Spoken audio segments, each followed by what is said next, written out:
In this video, we're going to talk about behavioral lookalike modeling, why it matters, and how to do it right. First, let's talk about what exactly behavioral lookalike modeling is. Behavioral lookalike modeling differs from other types of lookalike modeling, such as demographic or psychographic modeling that you're probably already familiar with, in a pretty fundamental way. Lookalike modeling that uses demographics seeks to find lookalikes who fit into broad categories, say age, sex, income level, marital status, things like that. It's a very broad and basic way to target an audience who may potentially be in the market for your product or service. So, for example, if most of your customers are men between the ages of 25 and 35, lookalikes based on those customers will match those demographic characteristics. A step above that would be psychographic targeting. Psychographics measure and track things like hobbies, interests, habits, and attitudes to get an even clearer picture of exactly who we're marketing to. Lookalikes based on psychographics might, for example, look for people who enjoy camping or sailing if most of your customers share those same interests. It's a more focused form of targeting, and the lookalikes created using that model may be closer to your ideal prospect. But it's still very general and doesn't take into account what is the most important determining factor in lookalike creation, and that's behavior. Unlike demographics or psychographics, which can't tell you what someone is actively in the market for, behavioral modeling tracks things like the keyword searches someone is performing, what videos they're watching, what they're doing on social media, the articles they're reading, the websites they're visiting, what they're buying in real time.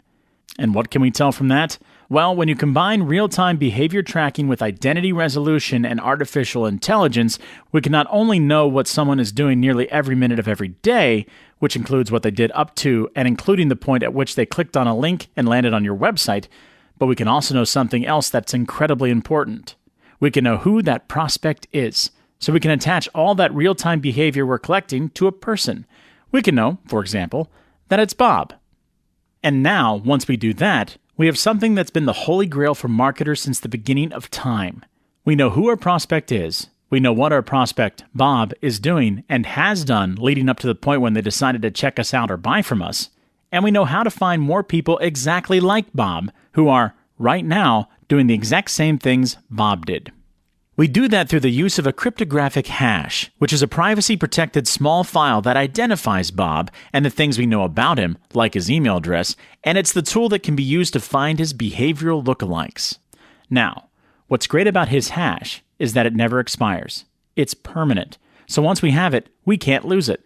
Even if Bob clears the cookies from his computer, the hash lives on. It's also portable. If we wanted to reach Bob on an ad platform like Google, Facebook, or Twitter, email him, send him a postcard, or even reach him on radio or TV, all we have to do is upload that hash, and the platform will know that it's Bob. We don't have to search for Bob and hope we stumble on him by using things like interests or demographics or even the keywords he's searching for, because we just know it's Bob, our ideal prospect. Which is pretty powerful in itself, but it's far from the best part. Because if we have hashes on Bob, and hundreds of other people who did what Bob did, visited your website for example, meaning they're interested in what you sell, we can upload all of those hashes and then ask those platforms, who know more about what people are doing online in real time than probably anyone else in the world, to go find more Bobs for us. To look at Bob's behavior, find the commonalities, and send us more. That's how behavioral lookalike targeting works. It models the most important factor there is, not what people look like, or how old they are, or what kind of music they like. It models what they're doing right now. So now you know what it is, and hopefully can appreciate how powerful it is. How can you make the most of it? Here's a simple 3-step strategy to help you leverage behavioral lookalike modeling. First, remember that with Site Visitor Match, you own and control the hash, which means you own and control all of that behavior that's represented by that hash. So step 1, of course, should be to use the hashes as a retargeting audience on the platform that traffic came from. Let's say in this case, the traffic came from a Google AdWords campaign. So you would upload the hash files back to Google and run a retargeting campaign to bring those visitors back. Straightforward. But remember, you own and control the hash.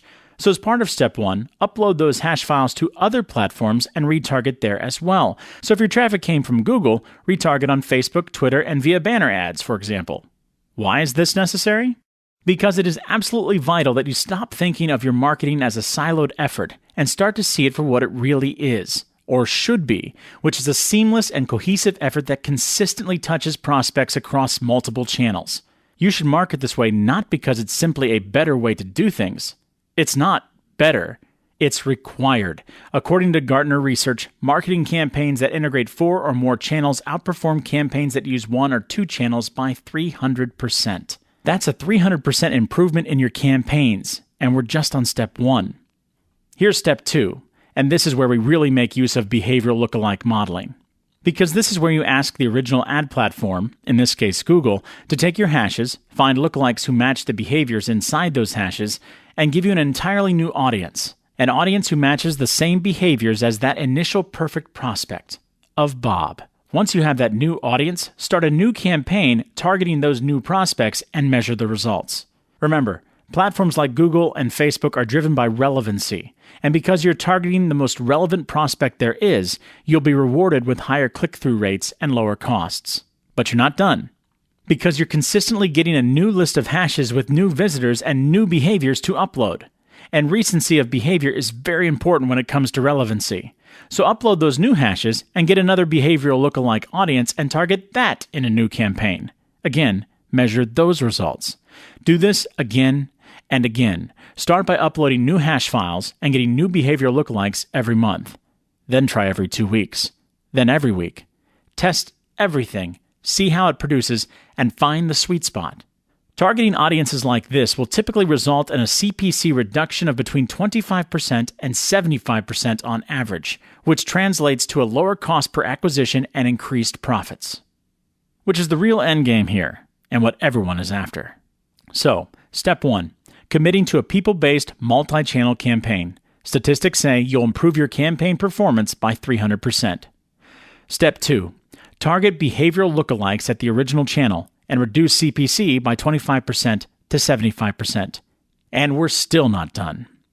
Because in step 3, we truly take advantage of the portability of the hash files and the behavior contained in those hash files. We upload them to other platforms and ask them for a behavioral lookalike using their data.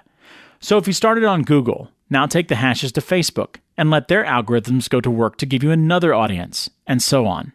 Then just like you did in step 2, continue uploading new hash files and modeling the new, most recent behavior.